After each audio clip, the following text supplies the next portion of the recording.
Et voilà, bienvenue à tous. Merci d'être avec nous. On est ici en direct du casino Barrière de Montreux. Vous le voyez déjà sur ces images, beaucoup de monde avec beaucoup de chefs d'entreprise qui étaient là à l'occasion de la 31e édition du Trophée du commerce France-Suisse. On aura des explications dans un instant. Avec nous, le président de cette Chambre de commerce France-Suisse, Alain Barbet. Bonjour Alain Barbet, merci beaucoup d'être quelques instants avec nous. Et puis on aura plaisir également d'être avec trois lauréats, trois personnes, trois entreprises qui ont été récompensées à cette occasion. On va le rappeler, il y avait 8 prix.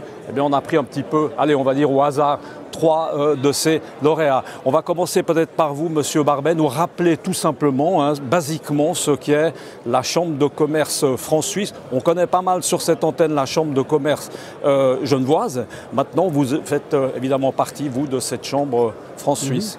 Alors la Chambre de commerce genevoise avec laquelle on travaille beaucoup, mais nous, effectivement, on développe notre activité principale, c'est de fédérer les entreprises suisses et françaises qui travaillent d'un côté ou de l'autre de la frontière.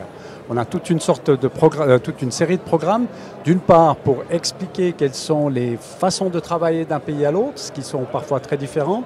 Il y a une charte éthique aussi qu'on doit respecter par rapport aux normes sociales, etc.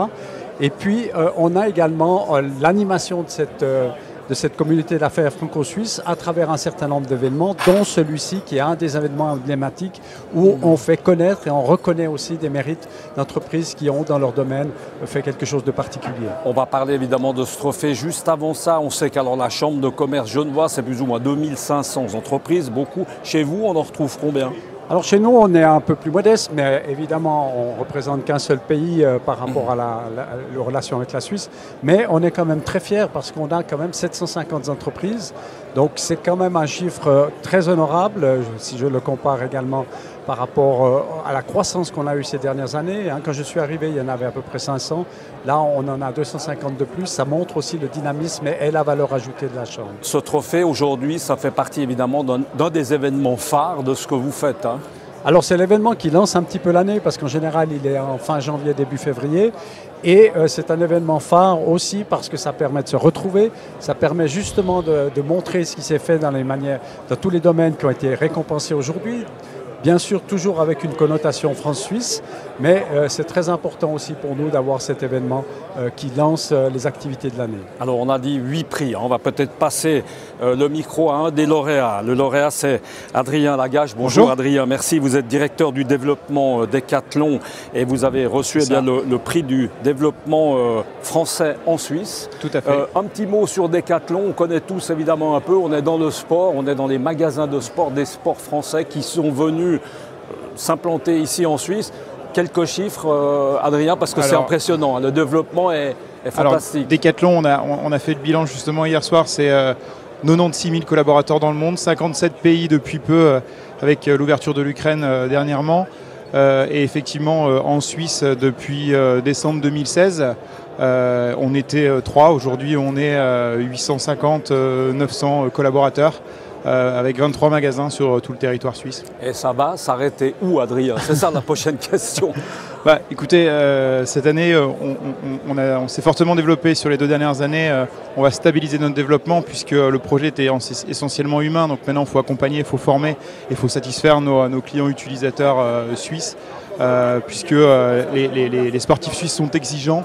Et il faut qu'on puisse répondre à cette exigence-là. Vous l'avez dit, le marché suisse, c'est un marché compliqué. Vous l'avez dit tout à l'heure dans votre petite allocution, c'est pas simple la Suisse. Pas simple puisque déjà... nous on est gentils, mais le marché est compliqué, c'est ça que je voulais dire. Des frontières linguistiques bien marquées. Effectivement, et puis on a une notoriété qui est très très différente sur le bassin lémanique à Zurich, à Saint-Gall que dans le Tessin. Et effectivement, on a dû adopter une façon d'aborder le marché très localisée en reprenant des personnes en local, en s'adaptant à la façon de faire localement. C'est ça qui nous a un petit peu perturbé au début. Là, un petit mot pour les clients, futurs clients. Chez vous, on trouve exactement les mêmes articles, c'est le même concept, c'est un copier-coller de ce qu'on voit en France, on retrouve les mêmes articles. Est-ce que les prix sont alignés ou on a toujours intérêt, allez, soyons honnêtes, d'aller en France? Alors, je reviendrai sur le prix après, déjà sur le concept. Effectivement, aujourd'hui, Decathlon, c'est plus un concept international qu'on applique partout dans le monde, sinon on n'aurait jamais ouvert en Suisse, puisque L'ancien concept international, c'était la boîte blanche en solo avec ses 250 places devant. Voilà. Donc c'est pas le cas en Suisse. On a eu la responsabilité de proposer le concept particulier de ce que sera Decathlon en Suisse. Et on l'a fait, et c'est un petit peu différent de nos magasins français. Et alors sur le prix, on tend à être sur le même prix que les prix français, allemands, italiens. Pour l'exemple que je prends, c'est souvent le sac à dos qui est à 3,50 en Suisse. Si on fait la conversion, il est exactement au même prix, à quelques centimes près que le sac à dos en France, en euros. Donc on a les différences, il faut les chercher. Les journalistes le font bien pour nous. On se fait de temps en temps épingler, on essaie de réagir le plus vite possible. En tout cas, notre volonté, c'est de faire en sorte de dissuader le sportif suisse d'aller en France, de ne pas faire ses kilomètres et qui trouve ses produits ici sur le territoire. Merci beaucoup Adrien. On va passer le micro d'une manière assez express. Vous allez comprendre pourquoi. À Mario Verren, bonjour. Merci beaucoup d'être avec nous. Présenter le directeur général de la société UNESA, du reste Lemanis. Alors Lemanis, inutile de le préciser, eh bien c'est la société qui gère tout simplement le Léman Express. Merci en tout cas, un Léman Express qui ne va pas encore jusqu'à Montreux, mais ça va peut-être venir d'ici quelques temps. Parlez-nous un petit peu de cette entreprise forcément qui est franco-suisse, c'est le moins qu'on puisse dire, avec d'un côté les CFF et de l'autre, évidemment, nos amis de la SNCF. Voilà, tout à fait. Lemanis est d'ailleurs effectivement intimement lié à CFF et SNCF, qui sont les deux entreprises mères qui produisent chaque jour le Léman Express, depuis le 15 décembre en partie, et en partie depuis le 22 janvier, puisqu'on a pu mettre en service le service intégral uniquement avec un petit peu de retard suite aux mouvements sociaux.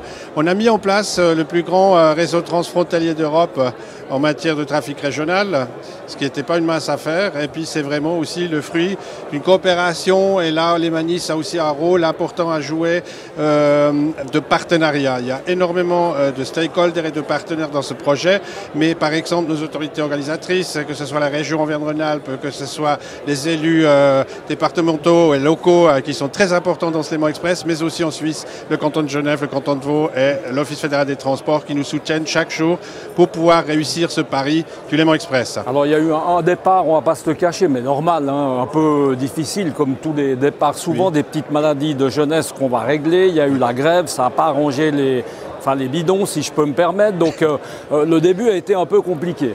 Oui, certainement. Globalement, on a réussi à mettre en place ces services transfrontaliers, donc dans l'esprit de diminuer les effets frontières pour nos clients. Mais il est vrai, on est encore dans cette phase de démarrage, on a encore un certain nombre de soucis. Et ensuite, ça se cumule parfois des soucis qui ne sont pas vraiment directement liés au Léman Express, des soucis typiquement ferroviaires qui peuvent être d'ordre météo et autres. Mais c'est vrai qu'il y a eu quelques jours difficiles au départ. Maintenant, chaque jour, on essaye d'améliorer la situation. On a beaucoup de cheminotes et cheminots que je salue et que je remercie en passant, qui font à ce qu'on trouve des solutions franco-suisse, souvent, parce qu'il faut prendre le meilleur des deux. Et je suis certain et confiant que d'ici le plus rapidement possible, on trouve une sérénité sur ce réseau qui correspondra aussi à l'attente de nos voyageurs. Et là, on va vous laisser rentrer sur Genève. Vous rentrez comment? En voiture, en train, en bateau? Là, vous avez le choix. Il y a juste l'avion qui n'a pas encore. Oui, je verrai, mais je pense que ce sera le train. Le train. Oui. On ne va pas changer les bonnes habitudes. Allez, on va passer le micro, si vous voulez bien, monsieur Hervé Lamorlette. Bonjour. Merci beaucoup d'être quelques instants avec nous. On va rappeler que monsieur Verren a gagné, quant à lui, le prix spécial du jury qu'il a dans la main. Vous, monsieur Lamorlette, vous êtes directeur général de RCUE, qui est un réseau de chaleur urbain. C'est ça. Là aussi, c'est une association forcément Suisse-France cette fois-ci. C'est un peu dans l'autre sens. Ça a commencé à Bâle pour se poursuivre à Strasbourg, à Mulhouse. On est dans le développement durable. Racontez-nous un petit peu votre métier. J'ai presque envie de dire c'est un petit peu la version pour les nuls dont je fais partie parce que vous avez un métier compliqué. Notre métier, il est relativement simple, c'est d'accompagner les collectivités dans leur transition énergétique et donc de leur proposer en fait des solutions qui permettent d'amener dans chacun des foyers des énergies vertes, donc des énergies renouvelables. Et pour ça, on développe ce qu'on appelle des réseaux de chaleur. Donc plutôt que d'avoir dans chaque bâtiment une chaufferie qui va produire son énergie, on produit des grosses chaufferies centralisées et on va distribuer comme ça la chaleur à distance directement dans les bâtiments. Et effectivement, aujourd'hui, je suis très fier de ces 2020 grammes qui m'ont été remis puisqu'ils concrétisent un partenariat, vraiment une très belle histoire entre une coopérative suisse qui a voulu, dans les années 2008, s'implanter en France et développer des réseaux de chaleur en France, et qui a trouvé comme partenaire une société d'économie mixte strasbourgeoise, Réseau GDS. Et avec Réseau GDS, c'est un partenariat qui est très florissant depuis 2014. C'est le prix de quoi? Redites-moi, j'ai un tout petit blanc. C'est le prix du développement suisse en France. Exactement.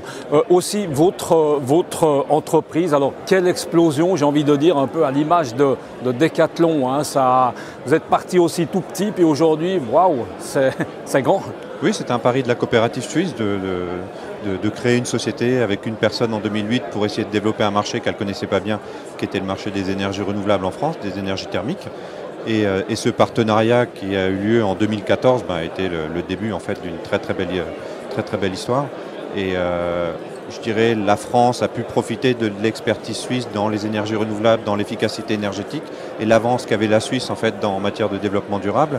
Et la Suisse a pu profiter en fait d'un ancrage territorial depuis plus d'une centaine d'années d'une société d'économie mixte publique sur le territoire de Strasbourg et donc qui a apporté de la renommée. Et comme le disait tout à l'heure le député maire de Montreux, on a trouvé nos racines. Et une fois qu'on avait trouvé nos racines, on a pu se développer très facilement en fait, sur un territoire qu'on ne connaissait pas à la base. En tout cas, une entreprise à qui on souhaite évidemment plein succès. On va vous laisser pour peut-être j'allais dire la meilleure partie, en tout cas pas la plus désagréable, c'est la petite coupe de champagne. Ensuite, vous le voyez sur ces images, vous l'aurez compris, un déjeuner qui suivra cette 31e, on le rappelle, cérémonie. Monsieur Barbet, merci beaucoup de nous avoir reçus.